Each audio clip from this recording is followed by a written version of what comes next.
নমস্কার। তো শাড়ি থেকে আমি যে জামা বানাচ্ছি তার কিছু কিছু পার্ট আমি দিয়েছি ভিডিওতে এবং অলমোস্ট কমপ্লিট হয়ে গেছে।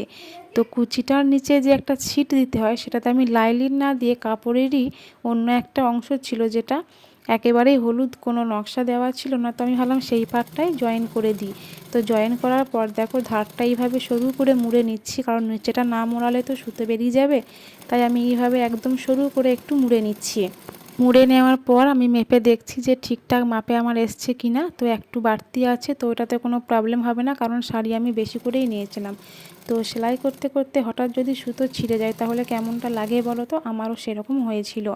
তো আমার ভিডিওগুলো কেমন লাগে অবশ্যই কমেন্ট করে জানাবে, আর চ্যানেলটিকে সাবস্ক্রাইব করতে ভুলো না। পাশে থাকা বেল আইকনটি অবশ্যই প্রেস করে রেখো। তো দেখো আমার সেলাইটা হয়ে গেছে। তো আমি তোমাদের জাস্ট কোমর থেকে একটুখানি দেখাচ্ছি কেমন লাগছে পরে। তো আজকে এই পর্যন্তই, দেখা হচ্ছে পরের আরেকটি ভিডিওতে।